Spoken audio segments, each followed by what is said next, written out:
6월 17일 월요일입니다. 진주 감정사가 되기까지 6번째 영상을 찍고 오늘 7번째 시간입니다. 큰 맥락에서 보면 제가 주얼리 업계 입문해서 처음 연마팀에서 보석을 깎고 세공팀을 거쳐서 무역일까지 하고 나서 서울로 올라와 사무실에서 근무를 하면서 또 홍콩에까지 진출해 가지고 가는 그런 까지의 과정을 설명을 드렸던 것 같습니다. 그러니까 익산, 서울, 안양, 홍콩, 서울 이런 쪽으로 두루두루 일단은 여기까지 시간은 제조 라인의 시간에 많이 이렇게 편중되어 있지 않나 하는 생각을 합니다. 그래서 지금 또 말씀드리는 것은 이제 제가 마켓 쪽으로의 어프로치가 아닌가 그런 시기인 것 같습니다. 그래서 앞서서 얘기했으면 홍콩에서 이제 지점 근무를 하다가 거기서 그 지점이 오랫동안 유지되질 못하고 거기 지사장님하고 업무적인 상황과 사이 사장님과의 커뮤니케이션이 잘 안 된 걸로 기억을 합니다. 그래서 이제 왔다 갔다 하면서 일을 해야 되는 그런 상황으로 이제 제가 배정이 됐어요. 그래서 한 달에 2번씩 홍콩을 이렇게 왕복을 몇 년 동안 한 것 같습니다. 그래서 주로 여러 가지 일이 있었지만 이제 시간이 지나면서 이제 진주 쪽의 일을 많이 하게 됩니다. 그래서 처음 나온 곳이 그 남대문 시장이었습니다. 그래서 남대문 시장에 거기도 이름은 뭐 동방귀석 그렇게 이름을 줘서 그 제일로 번화한 그 남대문 시장 오거리라고 하나요? 그 실버타운 오주상가 삼익패션 뭐 이렇게 원화동목 이런 쪽에 있는 그 오거리에 있는 그 중앙에 그때 상업은행인가 그 우리은행인가 그 은행이 있었습니다. 그 은행 건물 4층인가 저희가 사무실을 얻고 전격적으로 진주 수입 회사 꼭 뭐 진주만 한 것은 아닙니다. 태국에서 나오는 물건 또 중국 홍콩에서 여러 가지 그 이렇게 나오는 수입 물건들 위주로 딜을 하고 또 오파상이라고 해야 할까요?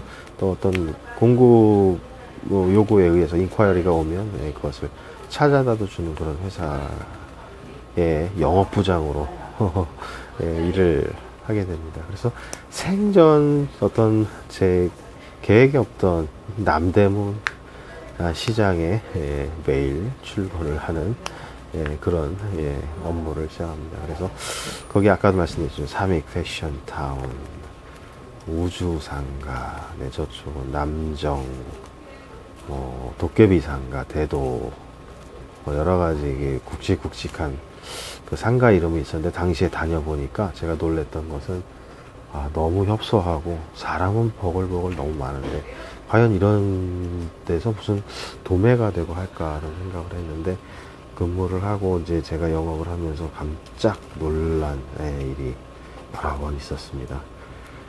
그래서 이제 요 남대문과 이제 그 다음 행적이 종로 3가 마켓이 되고요. 그리고 그 동시에 또 수입을 하러 가니까 인터내셔널 마켓도 항상 늘 그래서 남대문 시장과 종로 마켓과 또 국제 주얼리 마켓 시장을 한 바운다리에 놓고서 그때 많이 이렇게 딜을 하는 그런 때였습니다. 지금 생각해 보면 그 주얼리 마케팅에 아주 실무적으로 들어와서 피부로 느끼고 또 상인들과 영업을 하는 도중에 그 사람들의 생리도 조금 알게 되고 하는 아주 저한테는 유익했다고 생각을 합니다. 애시당초의 계획은 전문적인 기술을 배워서 미국에 건너가서 거기서 자리를 잡고 이렇게 해서 그쪽에 좀 더 폭넓은 문화도 교육도 여러 가지 한 차원 높은 생각은 개인적으로 있었는데 그때 당시 또 공장에서 바빴던 거, 수출의 여건으로 바빴던 것만큼이나 참 모든 생소한 그 국내 시장에 대한 속성, 어떤 체질 이런 것을 탐닉했었고 즐겼었고 또 외국에를 대단히 자주 다녔기 때문에 정말 뭐 훨훨 날아다녔던 것 같습니다.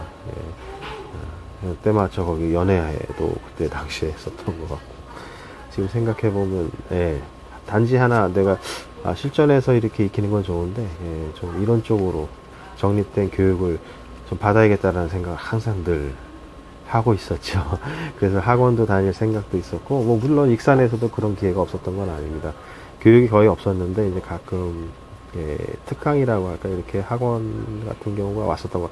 그때 당시 그 사장님이 그런 필요 없다라고 이렇게 단정 지어서 기회를 못 가졌었어요. 그래서, 그래도 한국에 오면 무슨 학원도 생기고, 뭐, 이렇게, 뭐, 있다는 소리를 듣고, 뭔가 좀 체계적인 생각을 하고 싶었던 계기가 있었는데, 그런 생각이 잠재해 있었던 것이 지금까지 제가 이 일을 하는 데 있어서 씨앗이 됐었던 것 같습니다. 뭔가 일을 하는 데 있어서 모든 참고가 될 만한 자료를 못 가졌다는 것이죠. 그냥 막 부딪힌 겁니다.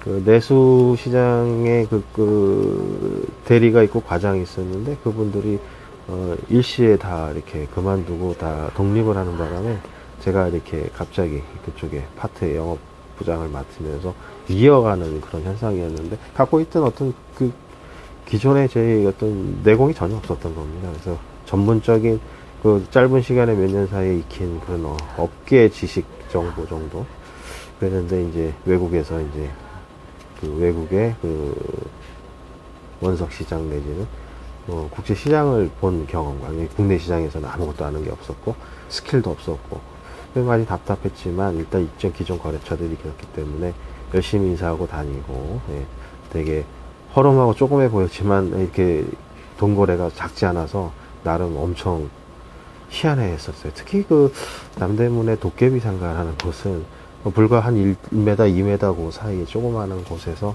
주문이 몇 천만 원씩 들어올 수 있는 그런 도대체 이 물건을 쌓아놓을 데도 없는데 어디다가 이렇게 샀다가 그 물건이 어떻게 빠지나 이런 신기한 그래서 도깨비라고 하지 않는가라는 제 기억이 납니다. 그래서 물건을 배달도 갔었는데 그때 당시에 그 유행했던 게 그 담수 진주가요. 그 라이스 쉐입이라고 특히 뭐 쌀알처럼 생기지도 않았습니다. 쌀알보다도 더 못난이처럼 이렇게 쌀이 불어 터진 것 마냥 생긴 것을 아주 구멍을 뚫어서 아주 여러 개 수십 개 수백 개를 엮어가지고 3줄, 4줄, 5줄짜리를 이렇게 돌돌 말아서 좀 길게, 뭐, 지금도 생각하면 와이키키, 뭐라 그러죠? 그 하와이 같은 데 가면 길게 하는 그런 목걸이처럼 이렇게 꽈가지고 6줄짜리를 꽈고 막 이렇게 뭐, 어떻게 보면 악세사리죠. 하지만 제조는 분명히 양식, 담수진주, 어떤 거, 그런 부분들 수입을 어쩌면 몇천 줄씩 했었던 게, 뭐, 양이 뭐 라면 박스로 한 수십 박스씩, 그거를 이렇게 배달을, 상인들의 댁까지 제가 회사차를 가지고 배달했던 기억도 있습니다. 엄청난 양이고, 그 조그만 데서 그렇게, 전국으로 퍼져나가는 망을, 그거 갖고 있구나라는 걸 보고 제가 많이 놀랐습니다. 그래서 종로도 마찬가지죠. 중사인들이 있고, 총판들이 그 중상인한테 중상인이 다시 각 소매 점포 전국에 이렇게 뿌리는 그런 유통망을 제가 실제 보고 배우고 어떠한 아이템들이 잘 되고 안 되고 또 거기에 필요한 거는 어떻게 수급을 하고 이런 것을 뭐 거의 뭐 배워가면서 개척하면서 이렇게 했는데 사실 수익은 그다지 다른 사람들이 안정돼서 그 기존의 시장을 잡고 있었던 사람들만큼은 못해도 그때 당시에는 하여튼 뭐 수익이 대단했습니다. 어떤 것은 뭐 더블 이상의 수익을 내면서 도매를 했던 것 같고 그런데도 아주 뭐 가격이 좋다고 사람 회사에서는 그다지 큰 마진이라고 생각을 했는데도 그때는 시절이 엄청 좋았습니다. 내수가 뭐 엄청나게 활성화되어 있고 그래서 제가 잘못 지금도 생각하고 마진이라는 개념이 어떤 게 기준인지도 잘 모르겠고 그때 당시에는 뭐 모르면은 뭐 처음 들어가면 가격이 일단 더블도 되고 이렇게 이해가 안 가는 그런 마켓이었습니다. 그래서 뭔가 이제 보석에 대한 것도 그분들이 층에서 이걸 뭐라고 팔아야 되는지를 개발을 하시는 거예요. 그래서 뭐 단어도 그렇게 만드시고 그래서 참 다 그때는 진주를 양식이라고 하죠. 천연 진주라고. 이게 못생긴 게 뭐 조개 안에서 나왔다고. 전혀 뭐 배움이 없는 분들이 만들어서 뭐 하고, 모조 진주는 오로라 진주라고 하고 파시고 하는 모습들이 참 나름대로 좀 신기했던 거예요. 그래서 뭔가 가르쳐 주고 싶은데 그러한 자료들이 거의 없었어요. 그래서 나름 언젠가 이거 좀 공부를 좀 해보긴 해가겠다라는 생각도 하고, 또 외국에 가면 감정서도 볼 기회는 없지만 GIL이라는 데가 또 보이고, IGI, 뭐 HRD 이런 데가 보이면서 감정에 대한 그런 기관들이 있더라고요. 그래서 일본도 보면, 일본 가서 처음 본 게 뭐래, 조그만 그 감정서를 갖다 놓고 되게 고급스러운 진주들이니까 그걸 쓰는구나 했는데, 나름 이제 기억을 해놨다가, 이게 어떻게 되나. 이게 이제 좀 정신이 없이 하루하루가 하다 보니 공부할 기회는 사실 그때 놓쳤습니다. 그래서 아시겠지만 제가 2002년도에 감정서를 만들어 개업하는데, 감정서를 만들기 위해서 준비 기간이 있었었고요. 그 이전에 한 2000년, 1990 몇 년도 그때 이제 공부를 한 거죠. 그런데 대단히 많이 알고 있었기 때문에 공부를 하니까 막 이렇게 뭐라 그럴까요? 표현을 스폰지가 물을 먹듯이 퍽퍽퍽 이렇게 지식이 막 정리되는 겁니다. 그래서 젊고 머리가 영민할 때 그 어떤 제가 그렸던 시스템들이 막 마케팅과 밀접하게 보편화된 시스템이 막 머릿속에 막 떠오르더라고요. 그래서 그걸 메모를 해놨다가 이것이 나중에 필요하면은 내가 한번 만들어 봐야겠다는 아주 옹골찬 그런 포부도 가졌었고, 그래서 그러한 일들이 지금 제가 국내에서 최초로 저의 시스템으로 만든 그런 감정서가 나오지 않았는가 생각하면 제 자랑인 것 같지만, 제가 개발할 당시에 그 만들었던 포맷은 그대로입니다. 따지고 보면 디자인이나 종이의 품질이나 어떤 외형에 많이 좀 문제가 있었고 힘들었지, 내용은 그때 만들었던 거 거의 흡사합니다. 그리고 거의, 그래서 그때 당시에 제가 집중했었던 그런 시간보다 더 크게 이제 시행착오를 거치면서 한두 가지 정도 코멘트항이나 이런 부분들이 있긴 했는데, 워낙 많은 시간이 투자됐었고 경험이 있었고, 그래서 만든 지금 감정서들이 제가 그때 초창기 했던 거와 거의 변함이 없습니다. 디자인만 좀 예쁘게 변하고 그러다 보니 이제 손님들한테 추후에 이제 그 과학연구소 것도 들어온 거 봤고, GI 것도 봤고, 제 것도 어느 말씀드리면 알만한 분이 보고 어떻게 이런 걸 만들었냐, 되게 엑설런트 하다라는 평가도 많이 해주시고, 전부 영어로 다 인터내셔널하게 쓰다 보니까 외국어로 많이 또 이것이 나가더라고요. 그런 뿌듯함도 느끼고 그렇습니다.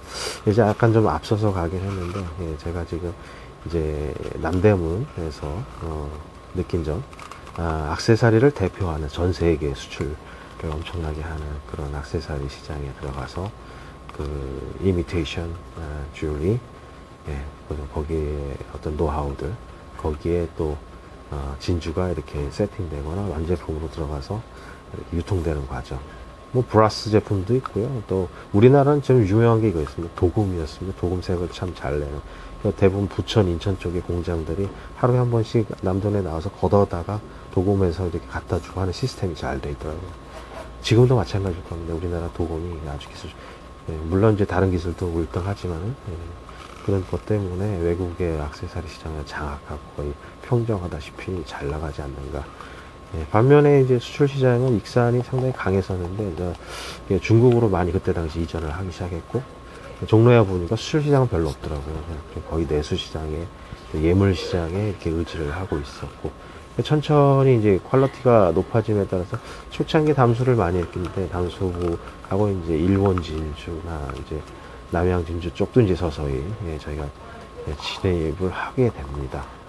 그 후의 과정을 이제 내용은 이런데, 이제 저 디테일한 과정은 좀 이어서 또 방송을 해볼까요?